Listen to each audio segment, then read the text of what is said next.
Viena 1900. Es una ciudad donde se incuban dos guerras mundiales a ritmo de vals. Stefan Zweig, analista y escritor, define la Viena de principios del siglo XX como una ciudad que representaba un ideal de convivencia y pluralidad, pero que también estaba al borde de la transformación y el caos. Es la Viena de Sigmund Freud y del movimiento artístico de la secesión, con pintores como Gustav Klimt o Egon Schiele y arquitectos como Otto Wagner o Adolf Loos. Y entre ellos, la chica más bella y más cortejada de Viena, Alma Maria Margareta Schindler. Empieza a componer antes de los 20 años, tenía una notable educación musical porque había crecido en la alta burguesía vienesa y una enorme cola de admiradores rendidos como podría ser el propio Gustav Klimt. Alma se convierte en Alma Mahler Gropius Werfel. Tres maridos: Gustav Mahler, compositor y director de la Ópera de Viena; Walter Gropius, creador de la Bauhaus; y Franz Werfel, escritor. Cuando se casa con Mahler, Alma abandona la composición porque él le dice que un compositor en la familia es suficiente y consideraba ridículo el ejemplo de Robert y Clara Schumann. Alma empieza muy pronto a solapar relaciones sentimentales y durante una crisis con Mahler inicia una relación con el arquitecto Gropius. Lo cierto es que Mahler muere pronto, 10 años después del matrimonio, de una dolencia cardíaca, y 5 años más tarde los amantes se pueden casar. Pero cuando se queda viuda, Alma empieza una relación con el niño terrible del arte vienés, Oskar Kokoschka, celoso, posesivo, y la pinta obsesivamente. Hay un cuadro muy famoso, La novia del viento, que los presenta a los dos abrazados. Era la obra de arte que se supone que debía convencer a Alma para que se casara con él, pero ella lo abandona por Gropius. Y Kokoschka, desesperado, diseña una muñeca similar a Alma y convive con ella. También la pinta obsesivamente. Hay dos películas, La novia del viento y Alma Mahler, La pasión, que dan una idea de esta tormentosa relación.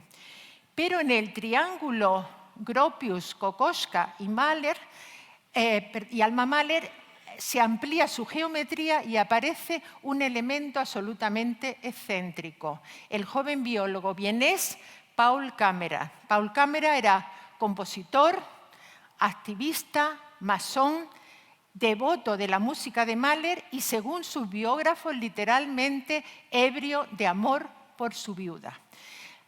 Paul Kammerer le propone a Alma que sea su ayudante de laboratorio en un sitio bastante peculiar, el Instituto de Biología Experimental de Viena, situado en el Prater, el parque de atracciones vienés, y al pie de la Gran Noria, que películas como El tercer hombre nos han hecho muy, muy familiar. Paul Kammerer es un seguidor de las teorías de Lamarck y un defensor de las características de la herencia de los caracteres adquiridos. Trabaja con reptiles y con anfibios y los hace reproducirse en un hábitat distinto a su hábitat nativo. También trabaja con insectos a los que pretende cambiarle sus hábitos. Es un hombre tan obsesionado por su objeto de trabajo que le llama Der Krötenküsser, es decir, el hombre que besaba a las ranas. Y a su hija la llama la certa, es decir, lagarta. Curiosamente, hay una cierta ironía en ello, a Alma le hace trabajar con la mantis religiosa. Los juicios de Alma Mahler, si alguno lee su memoria, os las recomiendo, suelen ser bastante inclementes con casi todo el mundo, también con el biólogo vienés. Dice: debía enseñarle a las mantis religiosas un hábito, un esfuerzo inútil, ya que no se podía enseñar nada a las pequeñas bestias. Debía alimentarlas en el fondo oscuro de su jaula, pero ellas preferían comer en lo alto, a la luz del sol, y se negaban firmemente a cambiar esta actitud por el bien de Cameron. Llevaba registros muy exactos. Eso también molestaba a Cameron. Lo cierto es que dura poco en el laboratorio del vienés, pero él, de cara a conservar la relación, le monta un terrario en su casa con anfibios y con reptiles. En estos momentos, Alma estaba a punto de abandonar a Kokoschka, de prometerse con Gropius, y él la amenaza con pegarse un tiro en la tumba de Mahler si no se casaba con él. Y Kokoschka, para aumentar el caos existente, agarra el terrario y tira a todos sus habitantes a una laguna cercana. Kammerer trabaja con multitud de animales para confirmar los principios del lamarckismo.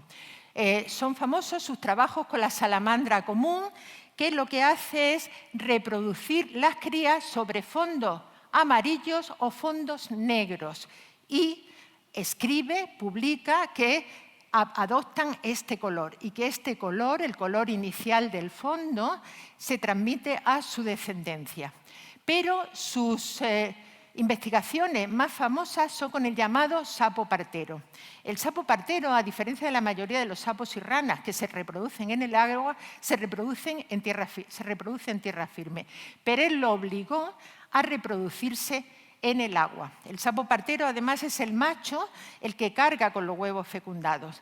Bien, pues cuando se reprodujo en el agua, publicó que aparecían unas pequeñas callosidades negras con unas pequeñas púas a las que se le llamaban almohadillas nupciales, para poder agarrarse a la hembra y aparearse fácilmente en el agua. Evidentemente, los sapos y las ranas que se reproducían en tierra firme pues no disponían de estas almohadillas nupciales.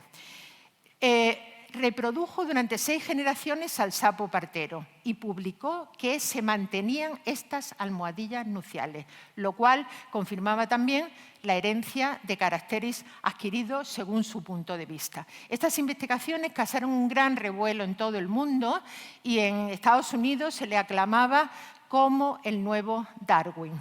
Pero llega la Primera Guerra Mundial. Las colecciones del Instituto de Biología Experimental de Viena desaparecen y también las colecciones de Kammerer, salvo un sapo partero largamente conservado.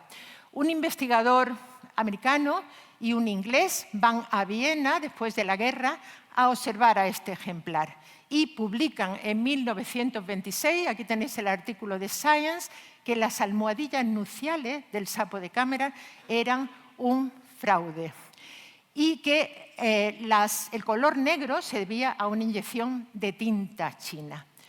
Pero Kammerer se defiende y dice que hay una manipulación posterior de sus experimentos. Pero evidentemente las teorías neolamarckianas sufren un notable descrédito, salvo en la Unión Soviética. Se le ofrece una cátedra universitaria en Moscú, pero unos días antes de su mudanza, Kammerer se va a una colina cercana a Viena y se dispara un tiro en la cabeza. Una historia bastante triste. Bueno, al poco tiempo aparece una película muda germano-soviética que se llama Salamandra. Se le presenta a Kammerer como un héroe socialista maltratado por la ciencia de Occidente. Y en 1972, Arthur Koestler, ensayista, escritor, activista y probablemente espía, lo reivindica y reivindica sus investigaciones en una novela. El vienés, un periodista vienés, Klaus Tachberg, muy premiado, tiene un libro muy interesante y sitúa el caso de Kammerer en una Viena, en su contexto político, también de la Viena modernista a la Viena de la anexión al Tercer Reich. Y por último hay novelas como Krötenliebe, un amor anfibio, que de lo que habla es de triángulos amorosos.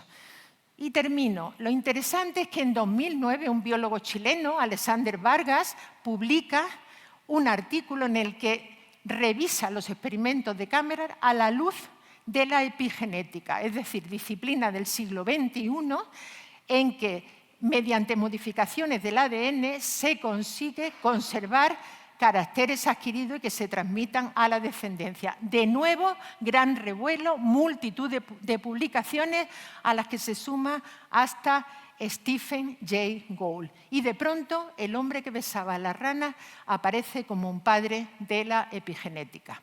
Para terminar, el Instituto de Biología Experimental de Viena tuvo un destino trágico. Desapareció al final de la Segunda Guerra Mundial con bombas incendiarias y en cuanto a Paul Kammerer, ¿era una ciencia mal entendida en su época o era un caso de mala práctica científica? ¿Es hora de revisar su experimento, como algunos proponen? Ahí lo dejo. Muchas gracias.